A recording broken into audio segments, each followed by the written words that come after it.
Bonjour et bienvenue dans cette vidéo sur le bac de SES, quelques jours avant l'épreuve de spécialité sciences économiques et sociales, en tout cas pour les élèves de terminale de France métropolitaine. Je voulais faire une dernière vidéo juste avant les épreuves et je me suis dit ça pouvait être marrant de faire un truc un peu genre unboxing, découvrons ensemble et voyons ma réaction aux sujets qui sont tombés dans les centres étrangers et en Polynésie française. Bon alors en l'occurrence cette pochette c'est juste pour la photo, hein. Il n'y a rien, c'est des feuilles de papier blanche, mais bon. On va commencer avec les sujets des centres étrangers. Jour 1, dissertation, comment peut-on expliquer le chômage structurel? Alors si vous avez vu la vidéo sur les sujets qui sont déjà tombés, c'est pas le cas pour celui-là, mais en même temps sur le chômage, on n'avait aucun sujet qui était tombé avec le nouveau programme, et forcément changement de programme, donc nouveau sujet. Et en fait, quand vous regardez justement le programme, quand vous regardez les documents, c'est assez facile. Il ne va pas y avoir de grandes difficultés, surtout si vous avez bossé votre cours correctement. Regardons les documents. Document 1, on nous parle de salaire minimum. Document 2, la protection de l'emploi.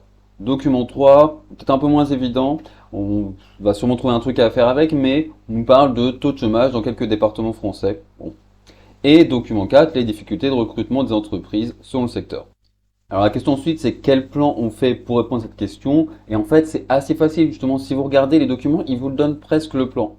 Vous allez commencer par une grande partie sur les institutions qui, en cas de marché du travail, peuvent être source de chômage structurel. Avec première sous-partie, document 1, le salaire minimum, et deuxième sous-partie, document 2, la protection de l'emploi. Pas de difficulté.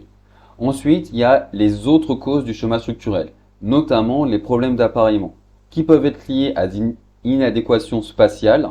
Les chômeurs et les emplois disponibles ne sont pas dans les mêmes départements, document 3, ou des inadéquations en termes de qualification avec certains secteurs qui ont du mal à trouver des employés, des salariés avec des qualifications spécifiques. Donc là, ça pourrait être le document 4.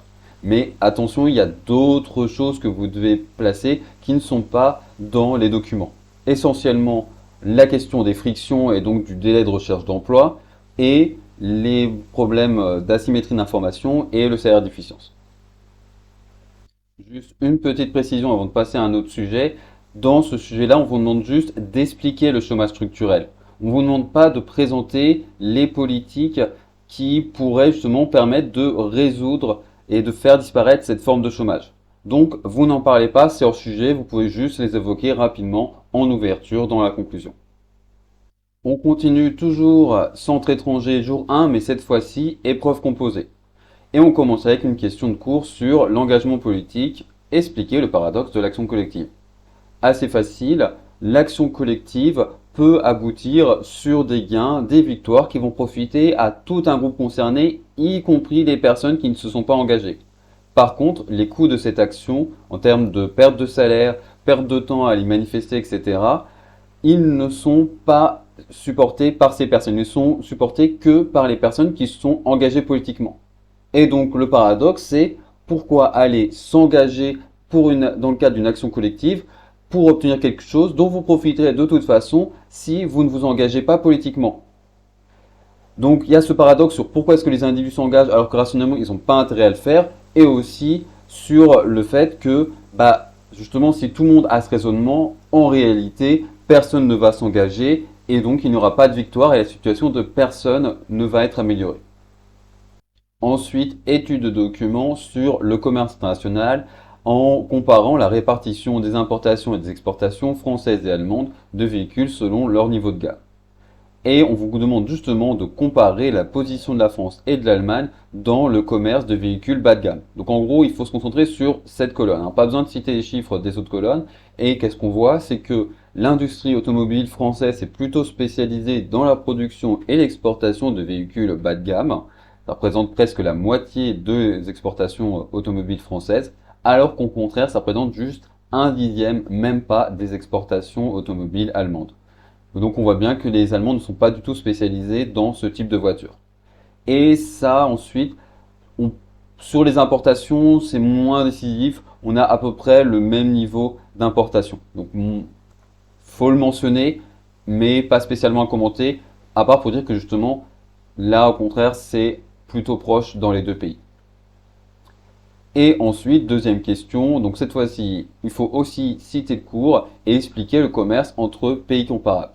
Et quand vous regardez justement le document, on vous parle d'échanges, alors pas simplement entre la France et l'Allemagne, mais notamment de voitures. Donc on vous parle d'échanges de produits similaires, c'est-à-dire le commerce intra-branche. Et en gros, pourquoi est-ce que les Françaises et Françaises achètent des voitures allemandes et les Allemands et Allemandes achètent des voitures françaises? Parce que ces voitures n'ont pas le même niveau de qualité. C'est ce qu'on appelle la différenciation verticale. Alors après, il y a aussi la différenciation horizontale. Logique, hein, s'il y a du vertical, il y a de l'horizontal. Où là, c'est juste au sein de chaque niveau de gamme, vous avez justement des produits différents et des consommatrices et consommateurs qui aiment la variété, qui aiment avoir le choix entre des produits différents. Donc même si l'industrie automobile française est spécialisée plutôt dans le bas de gamme et moyen de gamme, ils vont quand même importer pas mal de voitures qui appartiennent à ce même niveau de qualité parce que les Françaises et Français, comme ailleurs, aiment avoir le choix. Alors après, on pourrait aussi vous dire que il y a la question des chaînes mondiales de valeur qui peut participer aux échanges entre les pays comparables. C'est clairement un argument à mentionner qui peut être attendu, même s'il n'est pas lié spécialement à ce document. Et enfin, raisonnement sur dossier documentaire, montrer qu'une société plus mobile n'est pas nécessairement plus fluide. Moi, je reconnais que quand j'ai vu ce sujet, je me suis dit, oula, c'est dur. Je m'attendais pas du tout à un truc comme ça. Moi, je voyais juste ça, en tout cas, comme question de cours EC1. Mais pour une EC3, qu'est-ce qu'on va faire comme plan? C'est pas facile. Après, en fait, on regarde le sujet et il y a des choses qui se dégagent assez facilement. Alors, vous commencez avec un document qui va vous donner tellement d'éléments de cours que clairement, vous pouvez facilement répondre à la question sans avoir bossé votre cours. Et du coup, ça, je déteste. Parce que comment est-ce que moi aussi, en tant que correcteur, je peux faire la différence entre quelqu'un qui a bossé son cours et quelqu'un qui l'a pas bossé? Et comment est-ce que vous pouvez prouver que vous faites partie de la première catégorie des gens sérieux qui l'ont bossé? J'espère que vous faites partie de cette catégorie. En tout cas. Mais regardez, il y a tout ce qu'il faut. On vous parle de mobilité sociale ici, on vous parle de changement structurel. Ah mais attendez, mobilité sociale, changement structurel, fusion, mobilité structurelle. On vous parle de fluidité sociale, on vous l'a défini même. Et on vous donne un peu les arguments et la différence. Ah, tellement de choses là-dedans dans ce document, moi j'aime pas.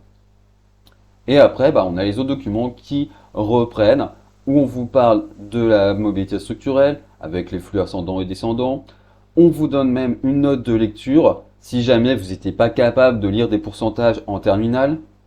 Et enfin, document 3 sur la fluidité sociale, les rapports de chance relative, ce qu'on appelle en anglais les odds ratio. Bon, ça, je dois reconnaître que là, la note de lecture, elle est plus utile parce que c'est pas facile. Et il faut se dire aussi, entre les 4% intermédiaires, bien placer les choses. Là, la note de lecture est plus utile, même. Alors, au final, quel est le plan qu'on va faire pour répondre à cette question? En l'occurrence, j'ai fait travailler mes élèves tout à l'heure sur ce sujet. Il et elles ont trouvé assez facilement le plan qui me semble en effet être le plus simple et le plus attendu par rapport à ce sujet. En gros, grand 1, on peut avoir une société plus mobile suite au changement de la structure sociale. S'il y a plus de cadres et moins d'ouvriers dans la société, mécaniquement, tout le monde va avoir plus de chances de devenir cadre et moins de chances de devenir ouvrier. Mais ça ne veut pas forcément dire qu'il y ait égalité des chances et donc fluidité sociale. Et justement, votre grand 2, ça va être la fluidité sociale. Elle mesure plutôt l'égalité des chances entre les enfants issus de différents milieux sociaux, notamment entre enfants de cadres et enfants d'ouvriers pour caricaturer. Ce qui n'est pas assuré juste avec la mobilité sociale observée si elle repose surtout sur la mobilité structurelle. Et donc, il faut d'autres facteurs, essentiellement la question de l'éducation, de la démocratisation scolaire. On peut aussi éventuellement parler des configurations familiales. Par contre, les ressources familiales, ça semble être compliqué parce que c'est plutôt un facteur de reproduction sociale. Donc vous voyez, d'ailleurs, il y a des arguments qui ne sont pas dans les documents. Démocratisation scolaire et éventuellement configuration familiale. Ça, c'est toujours un plus. Bon, ça, clairement, je pense que c'est le plan le plus standard et qui va être le plus attendu par les correctrices et correcteurs. J'en ai parlé avec des collègues en salle des profs et c'est ce qu'ils et elles m'ont sorti. Par contre, on peut trouver un autre plan qui est plus compliqué, plus délicat du coup à faire fonctionner, mais qui peut être surprenant et être encore plus valorisant. Bon, d'un moment, de toute façon, il n'y a que 10 points à gagner sur cette question, donc on va être limité, mais écoutez-moi. En gros, faire une sorte de débat entre qu'est-ce qui est mieux entre la mobilité sociale et la fluidité sociale. Et du coup, dans ce débat, bien montrer les différences entre les deux et justement les avantages et les inconvénients. Ah, écoutez-moi jusqu'au bout. Quand vous regardez le document 1, on vous dit au début, l'essentiel de la recherche internationale sur la mobilité sociale, c'est orienté vers l'analyse de la fluidité sociale. Et donc en gros, on semble vous dire, la fluidité sociale, c'est mieux. Parce que justement, ça se concentre sur l'égalité des chances, alors que si on n'a que de la mobilité sociale observée, il peut y avoir des inégalités. Donc en gros, là, vous regroupez à peu près tout le plan précédent dans une partie. Mais en fait, et ça, vous l'avez pas forcément vu en cours, vu que c'est pas au programme. Et moi, d'ailleurs, je l'ai pas fait avec mes élèves. Mais l'auteur de ce texte, Louis Chauvel, c'est un sociologue qui est plus ou moins spécialisé dans la question du déclassement. Et lui, justement, il critique en fait la fluidité sociale. Il considère que c'est pas forcément la meilleure chose à utiliser pour mesurer la mobilité sociale. Son argument est le suivant, c'est de se dire que, et comme il d'ailleurs s'est expliqué dans le texte, si vous avez de la fluidité sociale, certes, ça veut dire que les enfants d'ouvriers ont les mêmes chances que les enfants de cadres de devenir cadres, mais ça veut aussi dire que les enfants de cadres ont les mêmes chances que les enfants d'ouvriers de devenir ouvriers. Donc ça va pas juste être de l'ascension sociale, ça va aussi être du déclassement. Et si on veut juste favoriser la mobilité sociale enfin en tout cas je veux dire pardon plutôt l'ascension sociale de façon générale, pas simplement une question de justice sociale et d'égalité des chances. Si on veut favoriser l'ascension sociale, il vaut peut-être mieux de la mobilité sociale observée, qui va d'ailleurs être plus proche de l'expérience des individus, parce que quand vos parents sont ouvriers et que vous devenez cadre, vous ne pouvez pas le savoir dans quelle mesure est-ce que c'est lié à l'évolution de la structure sociale et dans quelle mesure c'est lié à, à une question de justice sociale et de fluidité sociale. Et de fait, si vous regardez le document 2, vous voyez que donc la mobilité structurelle a augmenté jusqu'en 1993 et à partir de là, elle diminue. Alors la mobilité descendante, elle a augmenté de tout du long, notamment en tout cas à partir de 85. Mais si vous regardez le lien entre mobilité ascendante et mobilité descendante, ça c'est pas forcément évident parce que vous n'avez pas accès à une calculatrice, donc vous ne pouvez pas faire de rapport de division entre les deux, mais en gros, moi j'ai fait les calculs rapidement et ça c'est un résultat qui est connu en sociologie. Le rapport entre les deux diminue. Là en gros vous êtes à 3,75, là vous êtes à 3,40. Donc en gros, certes, il y a plus de mobilité ascendante et c'est lié plutôt à une augmentation de la fluidité sociale, mais il y a aussi plus de mobilité descendante et ça a augmenté un peu plus rapidement au point que l'écart entre les deux a diminué. Donc là, on a plutôt des arguments en faveur de la mobilité sociale observée et dire la fluidité sociale c'est bien en théorie, mais peut-être qu'en pratique c'est pas l'argument le plus utile. Après voilà, ce plan il est quand même plus compliqué à faire fonctionner. Là, on peut utiliser ce document, mais ça exige de faire des choses qui sont pas visibles spontanément dans le document. D'ailleurs, je pense qu'il y a une modification aussi dans la façon dont ces chiffres ont été calculés et les flux ascendants et descendants ont été mesurés parce que sur des données plus anciennes, mais pour ces années-là, j'avais des chiffres différents, mais bon, c'est pas grave. Et il y a même ça aussi des contre-arguments pour exposer parce que si vous avez de toute façon plus de cadres dans la population, c'est les inégalités à l'intérieur des cadres qui vont augmenter et qui vont juste être pas visibles à partir d'une table de mobilité. Donc, un plan compliqué à fonctionner qui correspond pas trop à ce qui est attendu, mais qui est plus original. Voilà, moi vous le présente comme ça, par souci d'honnêteté et peut-être pour répondre à votre curiosité intellectuelle, mais globalement, je pense que clairement ce qui est attendu, c'est grand 1, la mobilité sociale peut être causée par la mobilité structurelle, et grand 2, mais dans ce cas, il n'y a pas forcément de fluidité sociale. Ensuite, on continue avec les centres étrangers, mais cette fois-ci, on passe à la deuxième journée. Le sujet de dissertation, comment les questions environnementales sont-elles devenues un problème public? Moi, ce sujet, à nouveau, comme sujet de dissertation, je l'aime pas trop. Je préfère en sujet de ces trois. Je trouve que c'est plus facile de faire deux, trois grandes parties là-dessus que de faire des sous-parties. Bon, on va voir si les documents nous donnent des idées. En l'occurrence, on a un document 1 sur le GIEC, un document 2 sur les participants à la COP26, où on voit qu'il y a des États, des ONG, ok, un document 3 sur l'association Greenpeace, et document 4 sur l'environnement, principale préoccupation des citoyens européens, et des citoyennes européennes évidemment.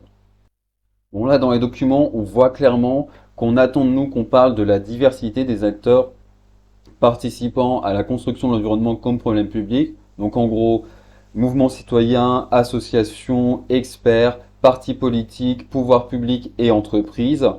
Et puisque dans le programme on nous dit que ces acteurs entretiennent des relations de coopération et de conflit, c'est clairement quelque chose qu'il faudra placer à un moment dans le développement.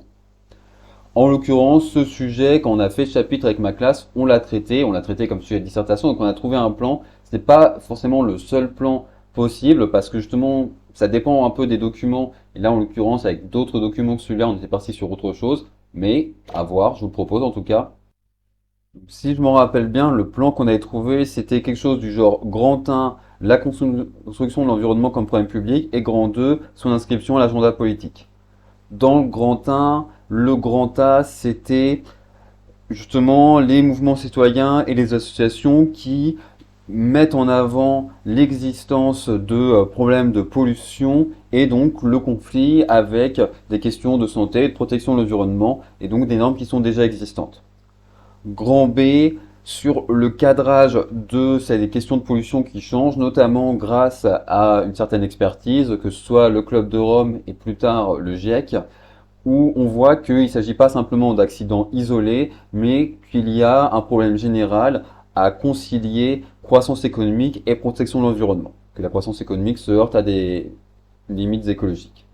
Donc dans le grand 2, sur l'inscription à l'agenda politique, on disait que justement le cadrage changeait progressivement et que l'environnement réussissait à être inscrit à l'agenda politique parce que le GIEC justement réussit à produire une expertise qui est vraiment indépendante et donc incontestée, qui est plus facilement acceptée.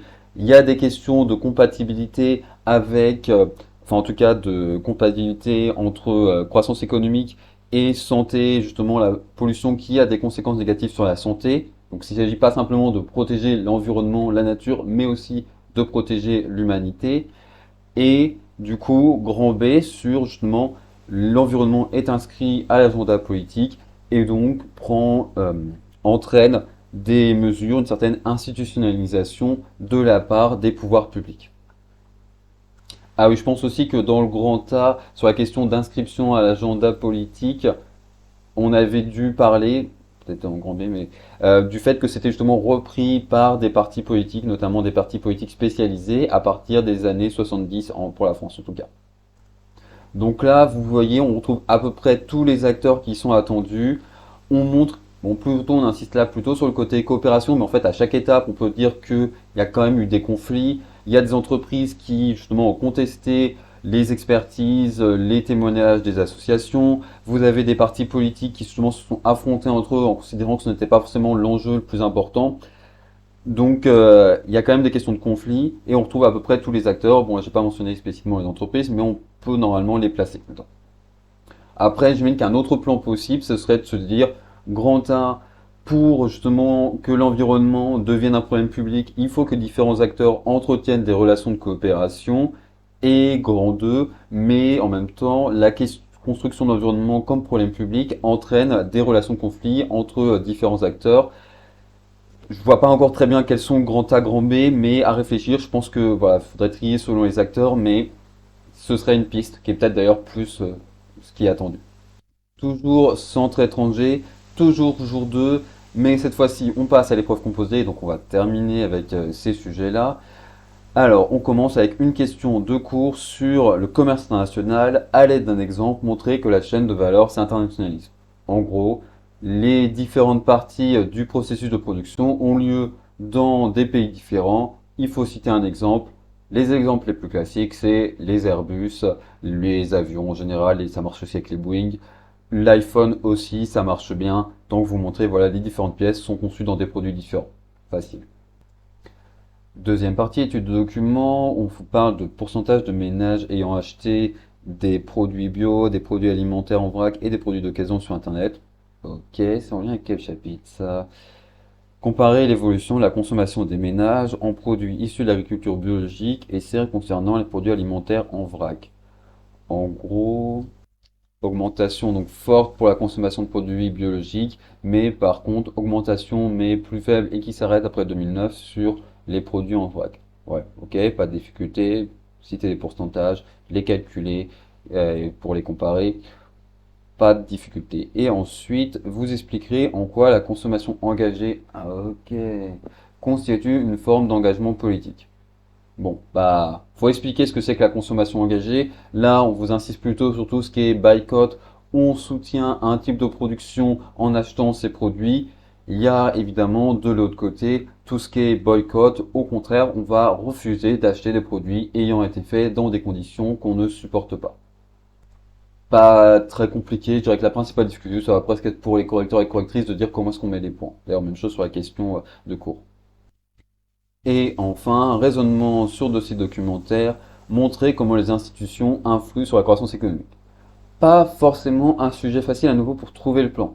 Je trouve que cette question elle est facile à faire en question de cours, mais à nouveau trouver un plan pour faire un raisonnement sur dossier plus difficile. Pourtant ça c'est classique.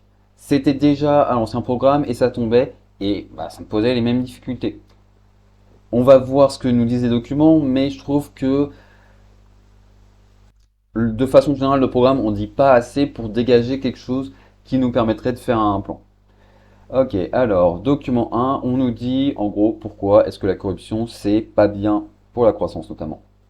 Document 2, PIB et recherche et développement. Ok.